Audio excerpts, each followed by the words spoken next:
Bienvenue sur Top Invest, la chaîne des tops d'investissement. Ici, on parle essentiellement d'entreprises de qualité. Avons-nous une opportunité d'investissement sur Starbucks? C'est la question à laquelle on va essayer de répondre en se basant sur les états financiers de la compagnie. Je rappelle que ceci représente uniquement mon point de vue et non un conseil d'investissement. Et comme d'habitude, je me réserve le droit de me tromper. Donc, Starbucks, on a l'habitude de faire des notes d'analyse qui sont basées sur la lecture des rapports financiers et l'écoute des conférences call. Donc, je pense que c'est la troisième présentement. Une, deux, voilà, c'est la troisième. Donc, qu'est-ce que je peux conclure de ma lecture des rapports financiers et des conférences call ici de Starbucks en prenant ici en considération les derniers résultats financiers de l'entreprise? Parce qu'il ne suffit juste pas d'acheter une compagnie aujourd'hui, il faut faire le suivi. Je ne détiens pas de Starbucks, je précise. Ok, c'est une façon de parler. Donc, on y va. Alors, qu'est-ce que ça donne? Même si j'ai déjà fait une vidéo sur le sujet ici, vous allez voir qu'on va retrouver certains éléments. Mais quelle sera donc ma conclusion par rapport à la situation actuelle? Alors, les résultats financiers de Starbucks ont pris une tournure négative au cours du deuxième trimestre, donc clos le 31 du mois de mars. Malgré une augmentation de 8% de son nombre de points de vente, ou bien le nombre de magasins, au cours de l'année écoulée, les ventes ont légèrement baissé de 2%. Et ça, c'est d'abord dangereux. Si le nombre de magasins augmente et que les ventes diminuent globalement, ça veut dire que il y a de moins en moins de personnes qui achètent. OK? C'est pour ça que si dans le secteur de la vente au détail, les ventes de magasins comparables, c'est important. Parce qu'il suffit juste que j'ouvre un nouveau magasin et mon revenu sera croissant. C'est possible. OK? Là, par exemple, on a augmenté le nombre de magasins de 8%, mais admettons qu'on avait ouvert peut-être, je ne sais pas moi, 20% en supplément. On aurait peut-être eu un chiffre positif ici, au niveau de la baisse des ventes. Donc, il faut faire attention, toujours surveiller ici la métrique concernant les ventes de magasins comparables. Le nombre de magasins ouverts ne m'intéresse pas. Ce sont les ventes de magasins comparables. Donc, il faut déjà que les anciens magasins maintiennent au moins le revenu précédent, le revenu qu'ils ont eu tendance à générer précédemment, avant d'envisager une quelconque croissance. OK? Et quand les ventes de magasins comparables diminuent, c'est soit on a atteint la saturation, soit soit l'environnement est de plus en plus concurrentiel. OK? En raison d'une diminution des ventes dans les magasins comparables dans l'ensemble du réseau mondial. En effet, une baisse des ventes comparables de 4% dans les principales succursales d'Amérique du Nord résulte d'une diminution de 6% des volumes. Encore, quand on a une baisse, il faut regarder la spécificité de la baisse. 6% en moins pour les volumes, partiellement compensé par une augmentation de 2% du ticket moyen. Donc, grosso modo, ce sont les volumes. OK? Et ça, généralement, ce sont les volumes. Et ça, c'est important parce que ça veut peut-être dire ici que les actions... Je sais que certains vont dire en commentaire, oui, le café coûte cher, etc. Starbucks ne vend pas que du café. Il y a autre chose. Mais c'est quand même à prix premium. OK? Donc, ça veut peut-être vouloir dire ici qu'ils ont atteint peut-être un niveau max au niveau ici du pricing. En tout cas, pour la période actuelle. OK? Les marchés internationaux ont subi des baisses encore plus importantes. 6% des ventes magasins comparables, y compris une baisse de 11% en Chine, due à une grande partie à la réduction des prix. Il y a une concurrence sur les prix en Chine. Il y a d'autres acteurs sur le marché qui baissent les prix pour le même service, pour le même type de produit. Parce que le service est différent. En fait, Starbucks, selon eux, ils vendent une expérience. Ils ne vendent pas du café. C'est une expérience que vous achetez. Maintenant, à chacun de voir combien est-ce qu'il évalue cette expérience-là. Moi, je ne suis pas un aficionado de Starbucks. Ça ne m'intéresse pas. Moi, le café, c'est le café. Qu'importe où je vais l'avoir, d'accord? Si je veux du café, McDonald's, pour moi, toujours le meilleur deal. OK? Et attention, ne réduisez pas Starbucks au café uniquement. Juste pour vous montrer que les entreprises, la restauration rapide, des entités dans la restauration rapide comme style McDonald's, ont la possibilité de prendre des parts de marché de Starbucks tout en continuant à vendre ce qu'ils avaient l'habitude de vendre par le passé. OK? Les marges d'exploitation ont diminué d'environ 2% en raison de l'augmentation des coûts au niveau des restaurants, y compris la main-d'œuvre. OK? Donc, il ne faut pas également oublier nous avons une période inflationniste. Le coût des produits augmente, le coût de la main-d'œuvre augmente. Et il pourrait même avoir une pénurie de main-d'œuvre dans certaines zones pour ce genre de service. Parce que par exemple, je prends peut-être l'exemple du Canada, je sais que dans la plupart des Starbucks ou des McDonald's, on embauche. OK? Et ce ne sont pas dans le secteur de la restauration en général, la demande est élevée au niveau de la main-d'œuvre. Et donc, pour garder la main-d'œuvre actuelle, il faut absolument proposer des tarifs concurrentiels, des salaires concurrentiels. D'accord? Donc, ça revient ici à augmenter les salaires. Et pour la restauration rapide, ce n'est pas une bonne nouvelle, malheureusement. Donc, les prévisions sont revues à la baisse jusqu'en 2025 en raison de la persistance de vents contraires au niveau de la demande.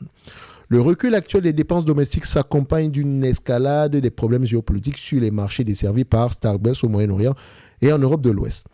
Les dépenses restent également modestes en Asie, en particulier en Chine, où Starbucks est confronté à des concurrents moins chers. Cette tendance récente devrait se poursuivre au cours du prochain exercice fiscal qui commence le 1er octobre et les prévisions de bénéfices par action pour 2024 et 2025 ont été ramenées entre $4 et $4,75 respectivement. Une croissance à long terme plus lente et plus coûteuse en capital devrait s'accompagner d'une valorisation moins élevée. Pour avoir de la croissance, elle doit ouvrir de nouveaux magasins. Mais attention, il y aura un catch. On va en parler. Après que Starbucks ait réduit son objectif de croissance du nombre de magasins pour 2024 de 7% à 6%, comme en 2021 et 2022, il est possible que l'expansion descende à 5% à partir de l'année prochaine. Donc, ne soyez pas surpris s'ils réduisent ici l'expansion en termes de nombre de magasins. Tout simplement parce que techniquement, on a un problème au niveau du pricing aujourd'hui. La solution n'est peut-être pas d'ouvrir le plus de magasins possible parce que la perception de valeur du produit actuellement au niveau des clients est négative. Ils sont prêts à payer plus si la perception de valeur est positive. Donc, ça n'a pas de sens que de continuer à ouvrir des magasins avec des prix pareils. Et attention, n'attendez pas que Starbucks baisse énormément les prix. Ils pourraient juste arrêter d'augmenter les prix, mais pas de baisser les prix. D'accord? Donc, tout aussi important, la croissance du nombre de magasins continue par ailleurs de privilégier les magasins domestiques. Donc, en termes de croissance du nombre de magasins, on privilégie les magasins domestiques donc sur le territoire américain qui sont en grande partie détenus par la société, ce qui nécessite un capital initial important et rend les améliorations de marge d'exploitation difficiles à obtenir. Et ça, c'est à double sens.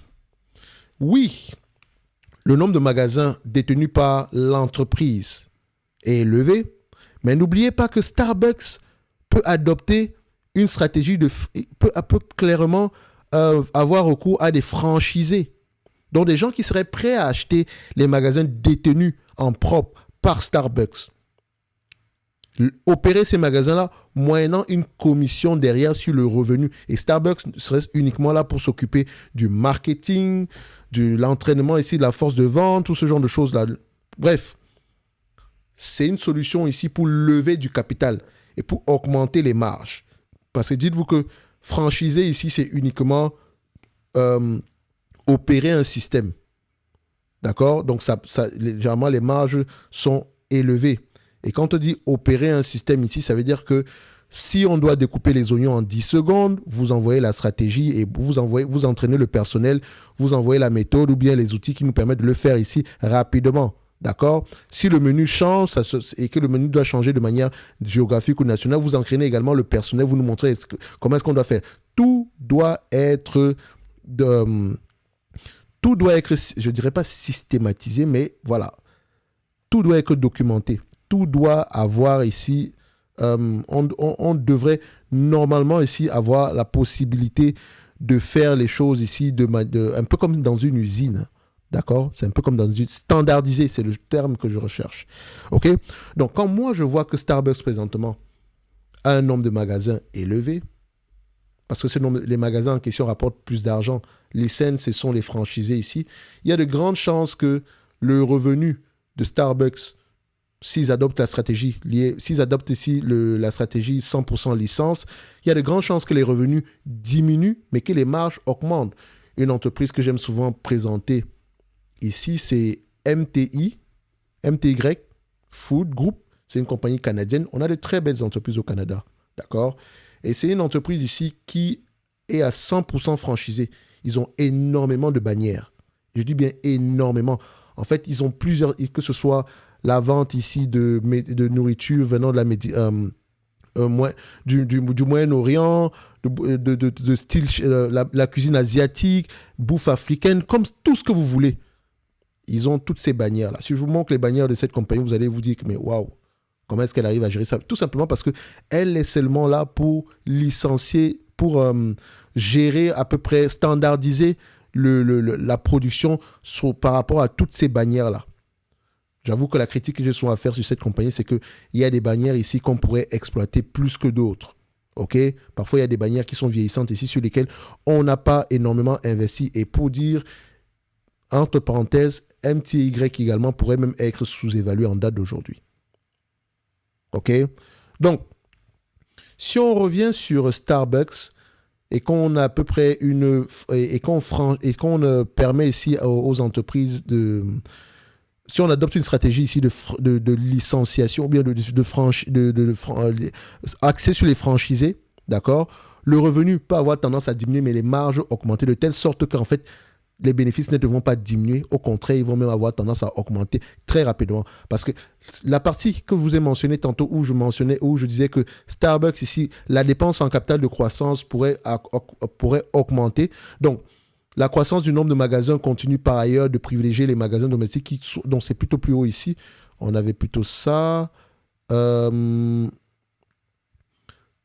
Où est-ce que je vais mentionner cette partie-là? La croissance en termes de plus lente.